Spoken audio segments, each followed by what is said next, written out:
아멘. 늘 말씀드리지만 어느 문맥이든 어느 성경의 본문이든지 우리가 성경을 묵상할 때 첫 번째 요구되는 것은 문맥을 살피는 것입니다. 그래서 그 말씀만 똑되는 것이 아니라 그 말씀이 어떤 흐름 속에서 등장하고 있는지를 파악하는 것이 중요하다라고 늘 말씀을 드려왔어요. 우리가 너무나 익숙하게 잘 알고 있는 이 용서의 말씀, 이 용서의 말씀은 사실은 교회 공동체 안에서 어떤 한 형제가 죄를 지었을 때, 특별히 그 죄가 개인 대 개인으로서의 죄일 때 우리가 그 형제를 찾아가서 1대1로 잘 설명하고 설득하고, 그리고 그 형제가 그 죄를 돌이킬 수 있도록 하라라고 먼저 말씀하시죠. 그러면 형제를 얻을 것이다. 그러니까 그 죄로 인해서 뭔가 둘 사이에 앙금이 생기고요. 정말 엄청난 시험이 있을 수 있어요. 우리 항상 죄성이 있고 우리가 거듭났다 하지만 교회 안에 모여 있습니다만, 그럼에도 불구하고 우리가 교회에서만이 아니라 우리 가족 간에, 우리 직장에서 이웃과 동료 간에 이러한 일들이 수시로 우리에게 있을 수 있어요. 그 이유는 우리의 각자의 욕심이 충돌하기 때문에 그렇습니다. 우리의 각자의 기대가 충돌하기 때문에 그래요. 우리가 본래 죄성을 가지고 있는 자들이기에 사람과 사람이 있는 곳, 특별히 더 자주 보는 사람일수록 더 용서가 안 되는 게 우리의 속성입니다. 그래서 그것들이 차곡차곡 쌓이게 되면 관계를 회복할 수 없는 지경에 이르러요. 정말 가랑비에 옷 젖는다 말이 있습니다. 그렇게 그 상대에 대한 인식이 굳어져서 이제는 더 이상 어찌할 수가 없는, 정말 더 이상 돌이킬 수 없는 관계로 가버린다는 것이죠. 그러기 전에 그 형제를 다시 얻는 방법은 무엇이냐면 그것을 서로 말하고 풀어내는 것이다 라는 것이죠. 서로 동의하고. 그런데 그렇게 해서 안 될 때 그 죄가 너무나 그 죄를 뭐라고 명시하진 않으세요. 그러나 그것들이 이제 두세 증인을 얻게 되고 교회 전체가 알게 되고, 그래도 기도해야 한다 라는 말씀이죠. 그래서 기도해서 그 어린 양, 잃어버린 한 마리의 어린 양과 같은 그 작은 자를 결국 회복시키는 것이 교회 공동체가 감당해야 될 가장 중요한 일이라고, 예수께서는 이제 십자가를 지러 가시면서 십자가를 지러 가시는 그 길에 특별히 교회 공동체를 신앙 고백 위에 세우겠다 하시고, 이제 다시 교회라는 단어를 끌어내시면서 그 안에서 형제들 간의 일들을 말씀하시는 거예요. 그런 대목에서 갑자기 베드로가 불쑥, 그러면 주여, 우리가 형제가 저에게 죄를 범했을 때 7번까지 용서하리까? 대단한 겁니다, 여러분. 그러면 7번까지 여러분 용서하실 수 있을 것 같습니까? 70번씩 7번을 말씀해요. 70번씩 7번. 77번이다, 490번이다 이런 논쟁이 있습니다만, 그것이 중요한 게 아니고 490번이라고 가정해 보자는 것이죠. 어려운 일이죠. 될 수 없는 일입니다. 셀 수도 없고요. 그렇게 용서하지 못하는 우리에게 490번까지 용서해야 된다라고 주께서 말씀하시는 이유는 하나죠. 그건 무엇이죠? 제한 없이 용서하라는, 끝없이 용서하라는 것이죠. 용서는 횟수에 관련된, 7번 용서한다는 의미 자체가 성립되지 않아요. 말 자체도. 용서한다는 것은 잊는 것이거든요. 잊어버리는 거예요. 그런데 우리가 잊지를 못하기 때문에 6번을 세고 있는 거예요. 7번째니까 이젠 더 이상 용서할 수 없어. 그렇다면 그 이전에 6번의 용서는 뭡니까? 다 세고 있는 거. 하나, 둘, 요번엔 4번째, 요번엔 5번째. 용서 안 된 거예요. 용서할 수 없는 거예요. 그게 나라는 것이죠. 그래서 우리가 도저히 용서할 수 없는 자라는 것을 잘 아시는 주께서 우리가 용서하는 능력을 힘 입게 하시기 위해서 예화를 드시는 거예요. 예화를 드시는 거예요. 그 예화가 뭐예요? 우리가 잘 알고 있는 예수께서도 이해를 돕기 위해서 예화를 드시는데 그 예화가 너무나 놀랐습니다. 우리 너무 잘 알고 있죠? 1만 달란트 빚진 자와 100데나리온 빚진 자의 비교죠. 어떤 한 사람이 1만 달란트의 빚을 줬어요. 상대는 임금입니다. 임금. 그래서 주석의 풀이들에 의하면 그 사람은 아마도 고급 관리였을 것이다. 그래서 세금을 징수해서 드려야 되는데 그걸 중간에 착복했을 하여튼 여러 가지의 이유들이 있어요. 그러나 그가 빚진 액수가 중요해요. 얼마라는 거죠? 1만 달란트. 한 달란트가 얼마인지 아세요? 굉장히 많은 그 풀이가 있는데요. 가장 정확한 것은 한 달란트는 금 있잖아요. 순금. 순금 34kg입니다. 34kg. 굉장히 많죠? 한 달란트만 있으면 좋겠죠? 34kg입니다. 여러분 쌀 한 포대가 요즘 20kg죠? 34kg면 굉장히 무겁죠. 그걸 운반하기 위해서는 보통 사람은 힘들죠. 장정은 돼야죠. 그죠? 1만 달란트면 얼마입니까? 장정 10,000명이 들고 운반해야 돼요. 10,000명. 여러분 10,000명이면 여기서부터 쭉 쓰면 한강까지도 가고도 남겠죠? 10,000명이 34kg의 순금을 들고 옮겨야 돼요. 한 번에 옮기려면 동시에. 그런데 100데나리온 얼마죠? 한 데나리온이 하루 일당이라고 합니다. 요즘 충분히 따져서 15만 원, 20만 원이라고 계산합시다. 그래도 그것을 금으로 환산하면 도대체 얼마나 될까요? 100일 임금에 100일. 손가락 크기가 안 될 것 같아요. 손톱 크기 정도 될 것 같아요. 그 1만 달란트의 빚을 막 탕감받고, 그것도 주여 한 번만 용서해 주십시오. 내 아내와 내 자녀와 내 몸과 모든 것을 빼앗길, 그때 당시에 그랬거든요. 모든 것을 빼앗겨 한 번만 봐주셔서 제가 다 갚겠나이다. 갚을 수도 없는 처지에 그냥 그 순간을 모면하고 죽지 않기를 바라는 거예요. 옥에 갇히면 죽음보다 더한 고통이 계속 반복될 뿐이죠. 그래서 다 갚겠나이다. 다 갚겠나이다. 제가 다 갚은다니까요. 예수님께서, 죄송합니다. 하나님께서 그것을 보시고 어떻게 했어요? 그냥 탕감해 준 거예요. 그냥 탕감해 준 거예요. 아무 조건 없이. 그 탕감을 선언받고 이제 갚을 필요도 없어진 거예요. 갚을 필요가 없어진 거예요. 그러니 얼마나 기쁘겠어요. 요즘 빚으로 고생하는 우리 가장들이 많죠. 그렇죠? 그걸 한순간에 탕감해주는 그런 작은 액수가 아니라 엄청난 액수를 탕감받고 나오다가 마침 나오는 길에 누구를 만난 거예요? 100데나리온 빚진 자를 만났어요. 그의 멱살을 잡고 그를 옥에 가두는 것이죠. 옥에. 우리가 너무나 잘하는 말이에요. 그런데 여기서 우리가 상징하는 바를 정말 또렷이 알 필요가 있어요. 임금은 누구시죠? 하나님, 예수님. 그죠? 성부, 성자, 성령 하나이십니다. 어찌됐든 하나님이세요. 여기서 임금은. 그리고 빚은 무엇입니까? 빚은 죄입니다. 죄. 그죠? 죄를 상징화한 것이죠. 예화로. 그런데 빚과 죄는 좀 유사해요, 여러분.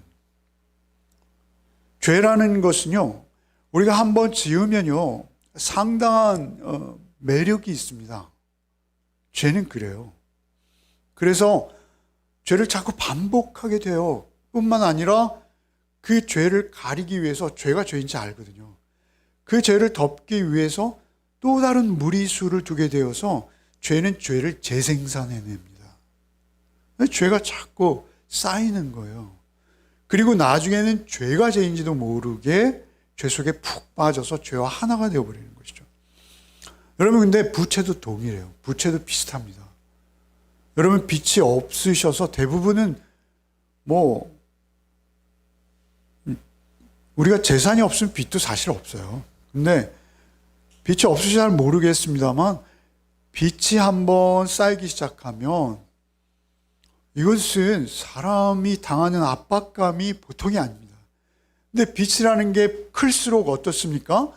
이자에 대한 부담이 크잖아요. 그래서 이자는 이자를 낳고 이자는 이자를 낳아서 복리로 눈덩이처럼 불어서 나중에는 꼼짝 못할 수밖에 없는, 점점 우리의 자유를 빼앗아요.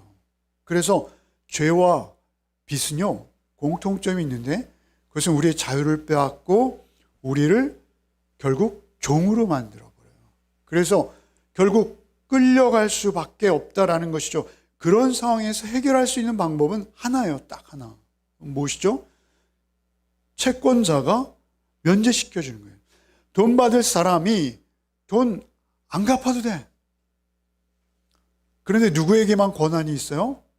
돈 받을 사람에게만 권한이 있어요. 돈 받을 사람만 안 갚아도 돼. 얼마나 감사한 일이에요? 그죠? 해방이잖아요.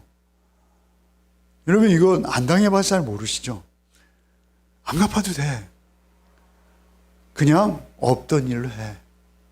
이게 탕감인 거예요, 탕감. 그런데 죄도 동일하다는 것이죠. 죄도 우리가 죄에 대한 대가를 내가 죄를 범한 상대에게 치릅니다. 물론, 그죠? 그것은 도의적으로, 윤리적으로, 또 법적으로 당연히 치러야 하는 마땅한 것입니다. 그럼에도 불구하고 우리의 죄는 그대로 있어요. 왜 그렇습니까? 우리는 하나님의 피조물이기 때문에 그래요. 하나님께서 우리를 당신의 형상대로 만드시고 우리가 하나님의 영광을 반영해내는 하나님의 자녀로 살게 하셨건만, 우리가 하나님을 무시하고 하나님을 멸시한 결과, 하나님과 단절되어진 결과물이 죄이기 때문에 그래요. 그래서 죄는 당사자에게도 갚아야 하지만 더 중요한 건 하나님 앞에서 갚는 거예요.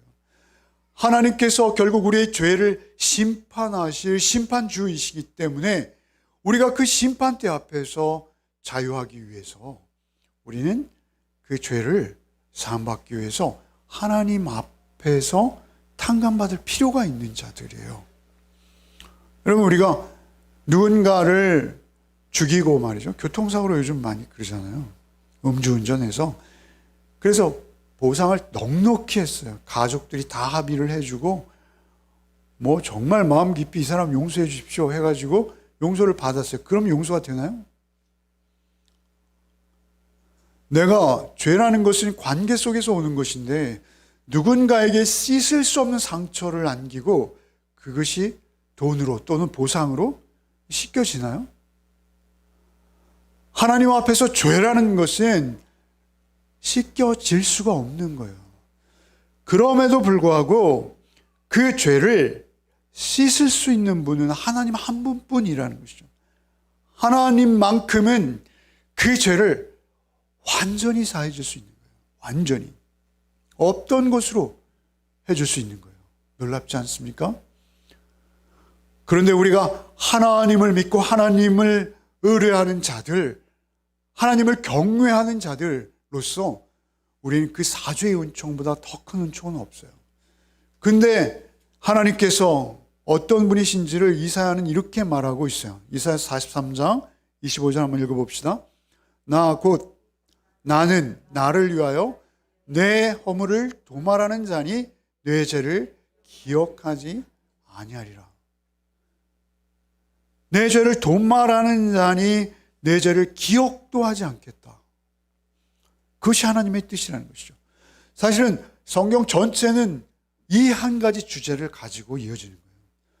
여러분, 창세기에서 여자의 후손으로 오실 메시아, 창세기 3장 15절이잖아요. 원시복음이라 하죠. 거기서부터 시작되어진 하나님의 언약은 계시록에서 하나님 보좌 옆에 피 흘리신 어린 양으로 그 끝맺는 거예요. 어린 양의 혼인잔치로 성경은 대단원의 막을 내리는 거예요. 그러니 하나님의 죄사함의 은총은 성경 전체의 가장 단일한, 가장 놀라운, 가장 중요한 주제예요. 성경에서 그 주제를 빼면 성경은 아무것도 아니에요. 성경은 오직 그 한 가지 주제를 가지고 처음부터 끝까지 우리의 죄값을 치르시고 우리를 자유케 하시는 하나님의 언약, 하나님의 은총이 성경의 가장 중요한 은혜요. 그것이 전부라는 것입니다. 그것이 전부예요. 그렇게 우리가 죄사함의 은총을 받았을 때 우리는 놀라운 자유를 느낄 뿐만 아니라 우리의 삶을 그때부터 새롭게 누리기 시작할 수 있는 거예요. 그것이 죄사함의 은총인 거예요. 그 죄사함의 은총, 성자 예수 그리스도의 피 흘리심으로만 사함받는다는 것이죠. 그 죄는 그저 사해지는 것이 아니라는 것이죠. 그 죄는 엄청난 대가를 지불해서 하나님께서 대신 지불하셔서 10,000달란트를 지불하셔서 우리의 100데나리온 죄를 갚으시는 거예요, 사실. 여러분, 에베소서 1장 7절 한번 읽어봅시다. 우리는 그리스도 안에서 그의 은혜의 풍성함을 따라 그의 피로 말미암아 속량 곧 죄사함을 받았느니라. 아멘. 아멘. 아멘입니다. 그 은혜의 풍성함은 우리가 측량할 수 없는 풍성함이에요. 그 풍성함이 우리를 덮으시는 거예요. 그로 인해서 우리는 죄사함을 받는 거예요. 완전한 죄사함. 완전한. 최주인, 채권자인 하나님이 당신의 아들을 통해서 엄청난 값을 치르시고 내 죄를 완전히 사해 주셨어요. 그거보다 더 귀한 게 어디 있습니까? 그것이 오늘 18장 27절에요. 27절 읽어봅시다. 그 종의 주인이 불쌍히 여겨 놓아 보내며 그 빛을 탕감하여 주었더니, 죄를 탕감해 주신 이유는 하나예요. 불쌍히 여기신 거예요. 불쌍히 여기신 거예요. 스프랑크니조마. 내가 늘 말씀드리죠, 제가. 그래서 이상한 말이지만 여러분 다 외우고 계시죠. 그게 우리 신체의 어떤 부위라고요? 창자. 레함이라고 설명. 우리 창자요, 스프랑크니조마이라는 게. 그 단장의 미아리 곡에 말씀드렸죠. 단장의 미아리. 중국의 그 단장이라는 단어가 탄생된 배경 말씀드렸잖아요. 중국의 병사들이 어린 원숭이 하도 키워가지고 그거를 잡아서 끌고 가는데, 그 적벽이라는 곳을 지나는데 그 위험한 벼랑을 계속 따라오는 엄마 원숭이. 그 원숭이가 결국 그 배에 뛰어들어서 죽었는데, 그 배를 갈라보니까 창자가 촉촉촉촉 나 있더라는 것이죠. 하나님의 긍휼은 우리 어떤 예화로도 설명할 수 없어요. 부족해요. 아니, 설명하는 것 자체가 오히려 가리는 거예요. 하나님의 그 은혜를 가리는 거예요. 어떠한 단어로 표현이 가능하겠어요? 당신의 아들을 주어서 우리 죄를 사하신 내가 참으소서 갚으리이다 라고 그렇게 말도 안 되는 말을 둘러대는 그를 하나님께서 그냥 아무 조건 없이 감해 주셨어요. 그런데 어떻게 해요? 우리는 용서를 못해요. 절대 못해요. 우리는. 그렇게 용서받고 용서를 못해요. 그래서 그를 고발시켜서 다시 옥에 가두게 하고 그에게 그 용서를 구할 수 있는 기회조차 안 주는 거예요. 여러분, 옥에 가두면 어떻게 되는 것이죠? 100일만 일하면 갚을 수 있는데 그 기회 자체 봉쇄해버리는 거잖아요. 넌 안 돼.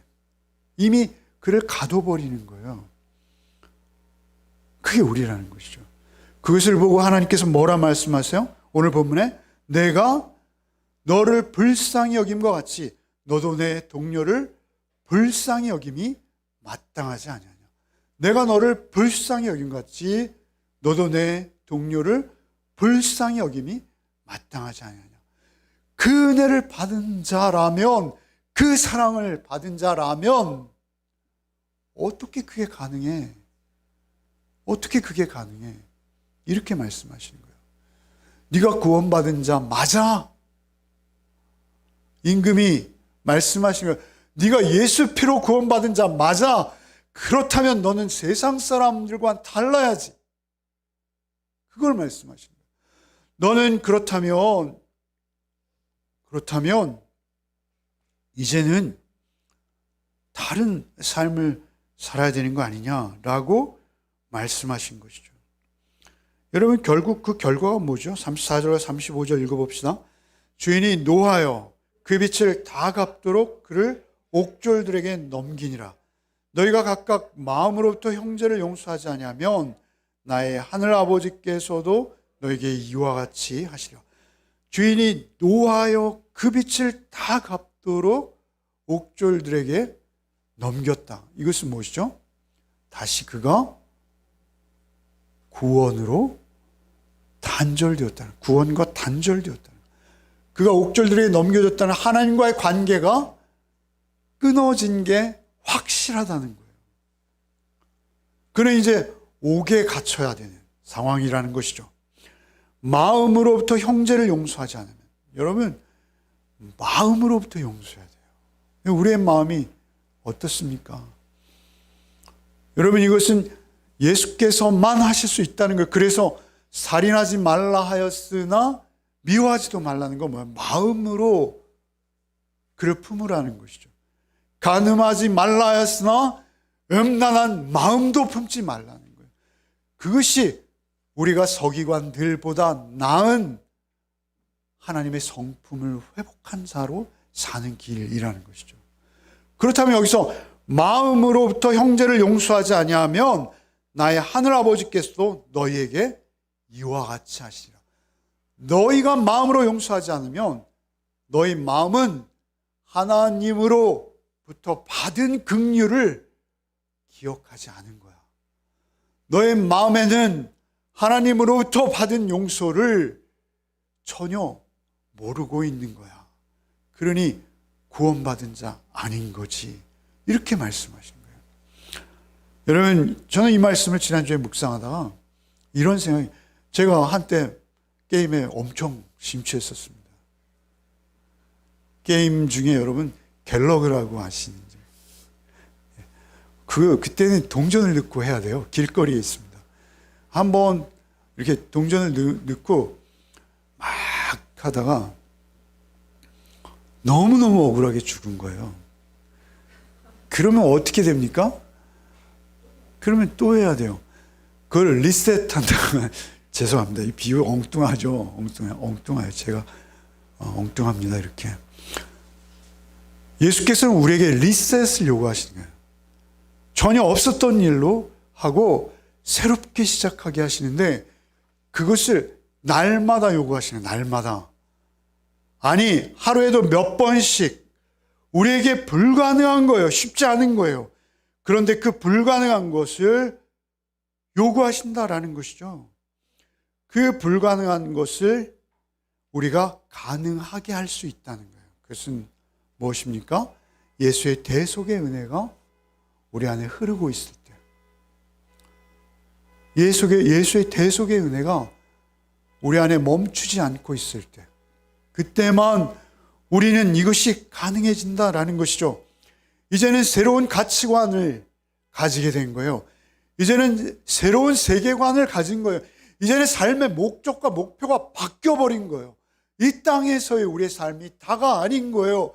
우리를 구원하신 주님을 기쁨으로 바라보며 찬양하며 하나님의 나라를 소망하는 삶을 살게 된 거예요. 그래서 이 땅에서의 일들이 점점 사소해지는 거예요. 그래서 내 죄의 대속의 은혜로 말미암아 내가 어떠한 시험도, 어떠한 미움도, 어떠한 증오도 벗어버릴 수 있게 되는 것이죠.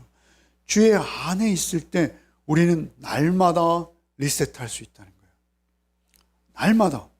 날마다. 관계 리셋이라는 것이죠. 챗 GPT인가요? 거기에 제가 물어봤어요. 관계 리셋은 어떻게 하는 거니? 이렇게 물어봤어요. 그랬더니 챗 GPT가 1, 2, 3, 4, 5 이렇게 해가지고 굉장히 합리적인 대답을 했어요. 먼저 그를 찾아가래요. 놀랍지 않아요? 성경적이지 않아요? 그래서 왜 너와 나의 관계가 잘못되어졌는지를 솔직하게 말하래요. 첫 단계 그게. 놀랍습니다. 여러분 한번 해보세요. 제 GPT에. 그런데 그 단계를 쭉 풀어나가다 보니까 그래. 그런 우리 인격계 인간적인 관계 회복의 방법들이 있지. 참 지혜롭다라고 여겼어요. 그러나 우리는 그 단계를 뛰어넘는 거예요. 뛰어넘는 거예요. 때로 우리가 용서하지 못할, 세상은 용서하지 못할, 우리 그리스도인들은 뭐 저렇게 쉽게 용서해. 그러면 사회의 법과 질서가 서겠어? 예, 그 정도 용서할 수 있는 게 그리스도인일 수밖에 없다는 것이죠. 그리스도인만 가지는 특징이라는 것이죠. 그러한 그리스도인이 리셋하는 능력, 그것이 극률한 마음을 힘입어서 극률한 마음의 능력을 경험한 자, 그 사랑을 경험한 자에게만 가능하다는 거예요. 그렇지 않으면 결국 어떻게 된다는 거예요? 옥에 다시 갇혀버리는 거예요. 여기 옥에 갇힐 때 간수에게 넘겨줘 옥에 갇히게 하니라 할 때 이 옥의 간수, 옥을 지키는 자들을 헬라어에 보면 그냥 옥의 간수가 아니에요. 고문하는 자라는 번역이 있어요. 고문하는 자. 많은 주석들이 그것을 강조해요. 옥졸에게 넘기면 그 옥졸이 그냥 가두고 지켜보는 게 아니라 우리를 못 살게 고문한다는 거예요. 옥졸이. 여러분, 이 상태를 잘 그려낸 글이 하나 있더라고요. 용서하십시오. 제가 그 글을 인용하는데요. 너무 정확해서 제가 성경 말씀도 아닌데 이렇게 텍스트를 했어요. 죄송합니다. 성경 말씀이 아닌 걸 비춰주고 읽으라 해서 죄송합니다. 한번 읽어보겠습니다. 내가 참을 수 없는 그 사람, 이름만 들어도 내 속에 적개심의 불을 지르는 그 사람, 그가 내 인생을 통제하는 바로 그 사람이라는 것이 너무도 이상하다. 나는 그가 나를 해친 그곳에 그를 남겨두지 않고 내 마음속에서 그를 끌고 내 집으로 데려온다. 나는 그를 내 방으로 데려가서 그와 함께 시간을 보낸다. 내 생각들 속에서 그는 나를 지배한다. 그는 내 혀를 통치하여 내가 사랑하는 자들에게도 채찍을 가하도록 자극한다. 내 속에 불을 지르는 것이다. 그리고 곧 그는 내 태도와 행동에 명령한다.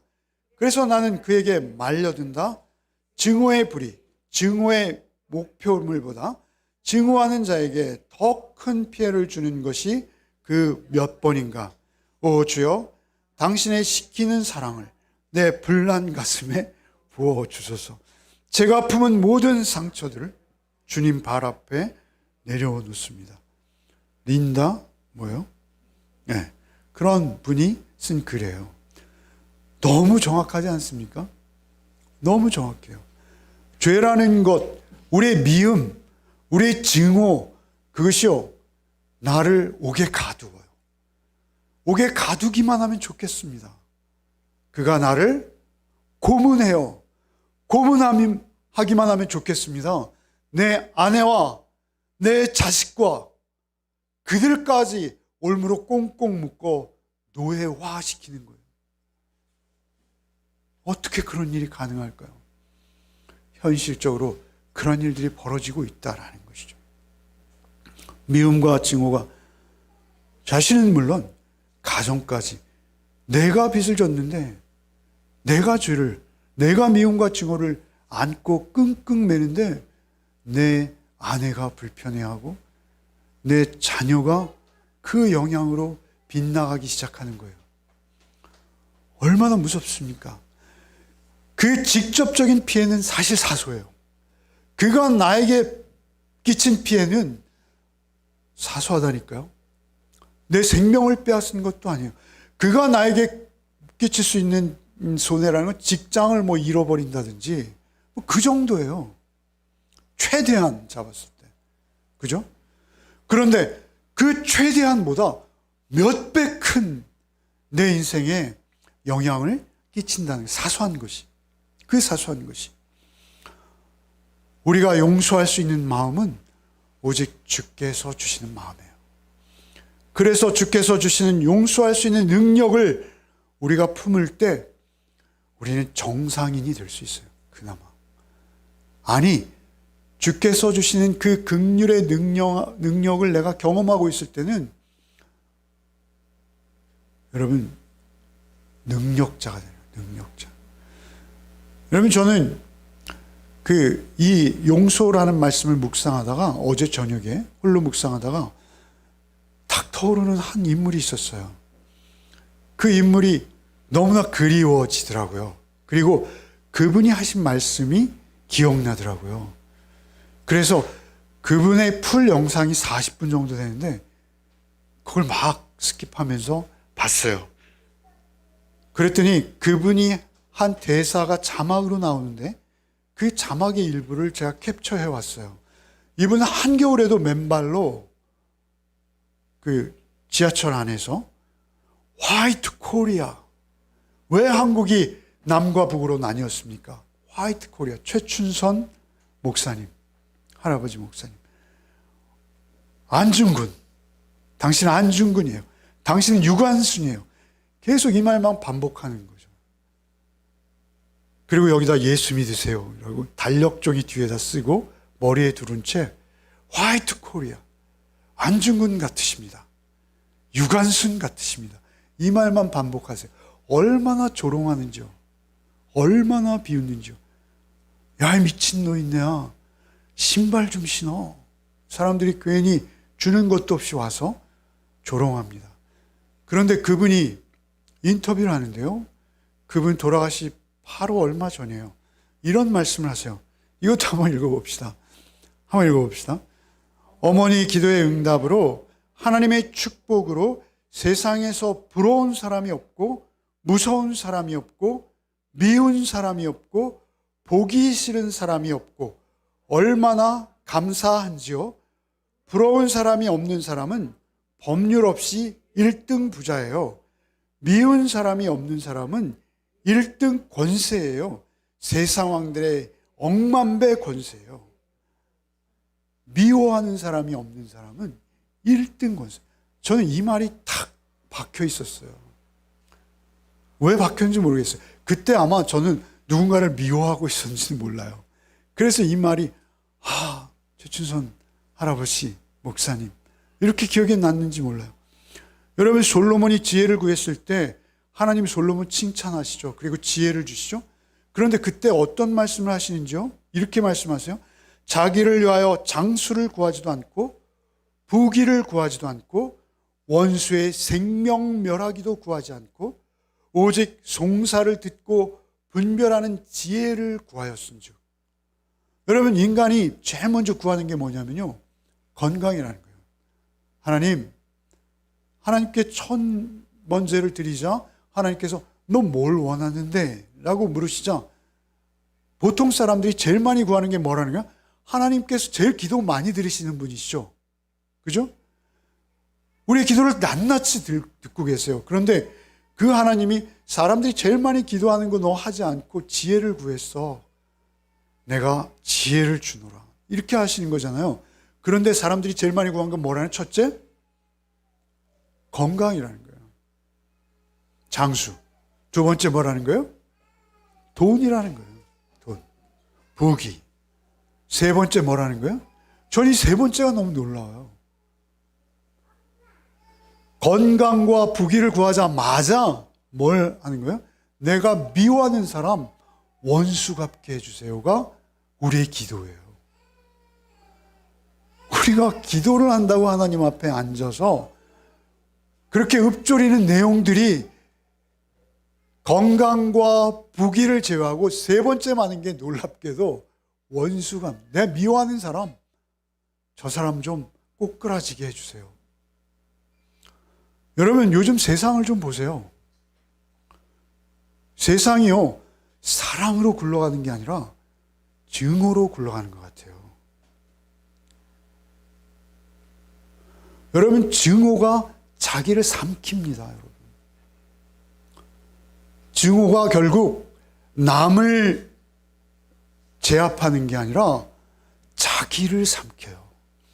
자기도 몰라요, 그걸. 근데 중요한 것은, 여러분, 솔로몬이 구했던 것은 송사를 듣고 분별하는 거예요. 송사는 늘 들으면 자기 입장에서 유리한 대로 가는 게 보통 사람이거든요. 그런데 그렇게 가지 않게 하시고 분별할 수 있게 해주세요. 이게 솔로몬의 기도였다라는 것이죠. 그것이 지혜라는 것이죠. 결국 말씀만이 우리의 결론입니다. 하나님의 명령이신 거예요. 여러분, 마태복음 6장 12절 한번 읽어봅시다. 우리가 우리에게 죄 지은 자를 사하여 준 것 같이 우리 죄를 사하여 줍시오. 이거 뭐죠? 주께서 가르치신 기도죠. 그죠? 주기도문이에요. 여러분, 이 주기도문을 곰곰이 묵상해 보세요. 이게 핵심입니다. 주기도문의 정가운데 우리를 시험에 들게 하지 마옵시고 다만 악에 속옵시고 다 이게 말이죠.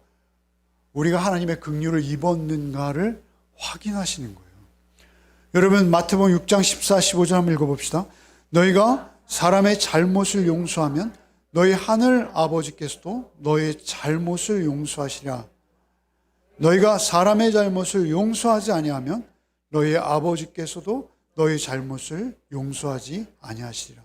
야고보서 2장 13절 긍휼을 행하지 아니하는 자에게는 긍휼 없는 심판이 있으리라. 긍휼은 심판을 이기고 자랑하느니라. 마태복음 5장 7절 긍휼히 여기는 자는 복이 있나니 그들이 긍휼히 여김을 받을 것입니다. 누구로부터 긍휼히 여김을 받아요? 하나님으로부터. 우리가 긍휼히 여김을 받을 분은 하나님 한 분이세요. 결국 전혀 사랑받을 만한 자격이 없는 나를 사랑하신 주님, 전혀 용서받을 만한 자격이 전혀 없는 나를 일방적으로 먼저 찾아오셔서 사랑한다, 용서하노라 라고 말씀해 주시는 주님, 그 주님을 만나십시오. 그리고 경험하십시오. 그 주님을 만나고 경험해서 그 사랑과 은혜가 여러분 안에 항상 풍성케 하십시오. 그러면 여러분의 삶은 모두 풀려나갈 것입니다. 여러분의 삶은 모두 해결되어질 것입니다. 날마다 그 은혜가 우리를 새롭게 리셋해 주십니다. 새롭게 하신 거예요. 또 새롭게, 또 새롭게, 순간순간 새롭게 주님을 부를 때마다 우리를 시험에 빠지지 않게 하시고 우리가 우리의 죄를 사해 준 자를 우리가 우리에게 죄 지은 자를 사해 준 것 같이 우리 죄를 날마다 사해 주시는 주님이시라는 것이죠. 여러분, 제가 용서를 묵상하며 마지막으로 한 말씀만 더 드리겠습니다. 용서가요, 마치 호흡과 같아요. 여러분, 용서는 호흡입니다. 여러분, 우리가 호흡을 멈추면 어떻게 되죠? 몸이 금세 식어갑니다. 그죠? 여러분, 용서를 하지 않으면 우리 마음에 독한 마음들이 계속 쌓여요. 이 도끼거든요. 그것이 점점 굳어져요. 특별히 공동체 안에서 그러한 마음을 갖잖아요. 교제도 끊어지고 나의 모든 영적 풍성함을 다 잃어버려요. 다 잃어버려요. 나의 영적 풍성함을 잃어버린다는 것은 결국 피해자가 누구입니까? 나예요. 내 삶이 점점 망가지기 시작하는 거예요. 자기만 모르는 거예요. 결국은 죽는다라는 것이, 호흡을 멈추면 죽는다는 거예요. 그래서 용서는 해도 되고 안 해도 되는 것이 아닙니다. 용서의 도끼가 우리 몸에 퍼지지 않도록, 우리가 용서하지 못함으로 고립되어서 스스로 온갖 질병에 빠져서 결국 죽음에 이를 수밖에 없도록 하는 그 미움과 증오가 결국 사단의 전략인 것이에요. 마귀의 전략인 것이요. 우리를 끊어내고 고립시켜서 우리의 정체성마저 허물어뜨리는, 없어지는, 아무 능력도 발휘할 수 없는. 그래서 오늘 찬양에 저 은혜를 많이 받았는데요. 특별히 속죄하신 구세주를 왜 이 본문에 찬양으로 했을까? 성서윤현 찬양 추천곡입니다. 그러니까 사실은 그 왼수 같은 그를 바라보는 게 아니라 우리가 용서하기 위해서는 누구를 바라봐야 된다는 거예요? 속죄하신 예수를 바라봐야 된다는 거예요. 우리가 속죄하신 예수를 바라보고 있으면 용서할 필요도 없어요. 필요도 없어요. 그 예수의 은혜가 우리가 부음받으면 용서가 그냥 되어 있어요. 이미 주만 바라볼지라 찬양하셨죠. 그렇게 되는 거예요. 한 주간도 그 용서를 경험하시기 바랍니다. 그때 우리에게 주께서 주시는 지혜가 우리의 삶을 인도하시기 시작할 것입니다. 기쁨과 감사가 오히려 넘치고요. 그 분노와 분함은요, 흔적도 없이 사라지고 오히려 그를 긍휼히 여길 수 있어요. 교회 안에서 그가 나에게 범죄했다면 그는 분명히 하나님과, 여러분 교회 안에 있다고 다 하나님과 관계가 돈독하지 않아요. 교회 안에서 그가 나에게 그렇게 범죄했다면 그는 하나님과의 관계가 지금 위험한 거예요. 그를 긍휼히 여길 수 있어야 돼요. 여러분 세상에서 그러한 일을 당하신다면 또한 그를 긍휼히 여겨야 되는 거예요. 나도 그런 자였으니까요. 나도 그런 짓을 하면서도 그게 무슨 의미인지도 모른 채 하던 자였으니까요. 그것을 잊지 않고 한 주간 감사와 용서가 풍성한 한 주 되시기를 바랍니다. 그런데 시간이 많이 남아서 찬송가를 오늘은 예외로 한 번만 하고 마치겠어요. 속죄하신 구세주를, 뜻을, 의미를 묵상하면서 여러분 있잖아요. 주님을 바라보세요. 저를 바라보지 마시고 주님을 바라보시면서 찬양합시다. 찬양하시면요, 여러분 그 사랑이 우리를 풍성히 임하는 것을 느끼시고 경험하시게 될 거예요. 찬양 우리 기도로 하죠.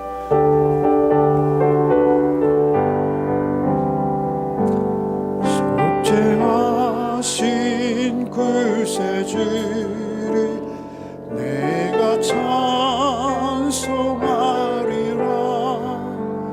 내게 자유 주시려고 주가 고난 당했네. 아멘. 그 신사 찬양하리. 나의 죄 사려고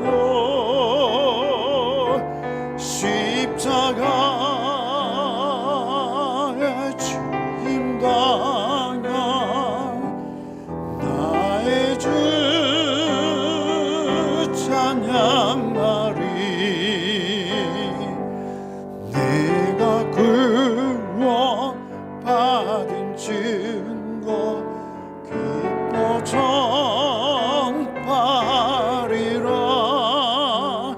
내 죄 모두 담당하신 주의 사랑 크셔라. 그 신사랑 찬양하리. 나의 죄 사려고 십자가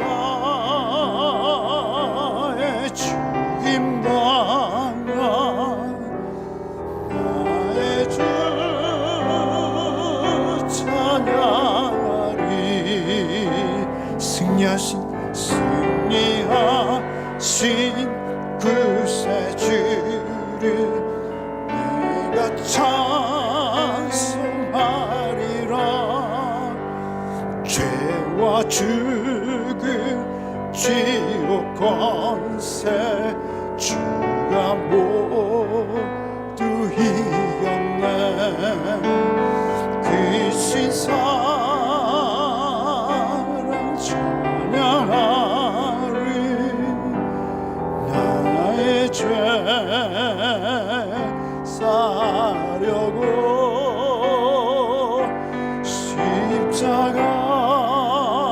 십자가에 죽임당한 나의 주 찬양하리.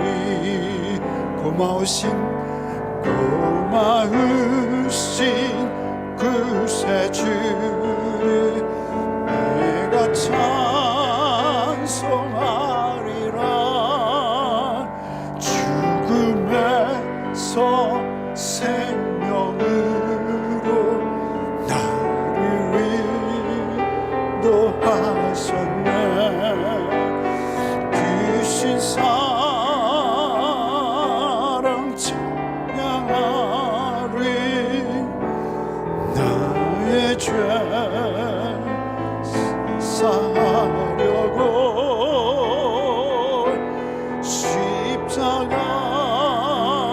십자가에 죽임당한 나의 주 찬양하리. 2절에 보면 내가 구원받은 증거 기뻐 전파하리라. 내가 구원받은 증거가 뭐예요? 용서할 수 있는 능력이 나에게 없었는데 주의 사랑이 내 마음에 찾아오사 내가 용서할 수 있게 된 거예요. 그것이 내가 구원받은 증거예요. 그전에는 그토록 미웠고 원수 같았는데 지금 너무너무 사랑스럽다 못해서 주께서 나를 위해 죽으신 것처럼 내가 그를 위해 죽어줄 수도 있을 것 같은 그런 마음을 하나님 주시는 거예요. 그런 마음은 우리에게 없었던 거예요. 그런데 주신다는 것이죠. 여러분 2절 한 번만 다시 합시다. 내가 구원 받은 증거 기뻐 전파. 아멘 아멘. 내 죄 모두 담당하신 주의 사랑 크셔라. 그 신사랑 찬양하리. 나의 죄 사하려고 아멘. 십자가에 죽임당한 나의 주 찬양하리.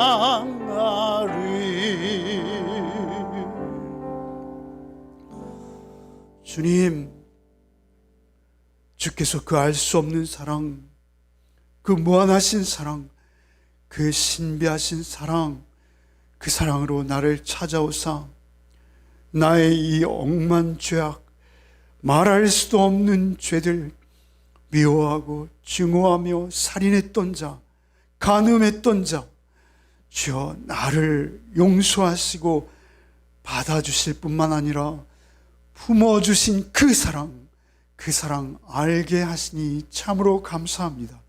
주여 오직 그 사랑 안에 그 사랑 먹고 마시며 살게 하여 주옵소서. 오직 그 사랑만이 우리를 숨쉬게 하고 오직 그 사랑만이 우리를 살게 하시는 것임을 잊지 않게 하여 주옵소서. 한 주간의 삶 속에서도 오직 그 사랑 먹고 마시며 마음껏 용서하고 아니 용서할 뿐만 아니라 섬기며 사랑하고 품어내는 한 주의 삶이 되게 하여 주옵소서. 예수 그리스도 이름 받들어 기도하옵나이다. 아멘.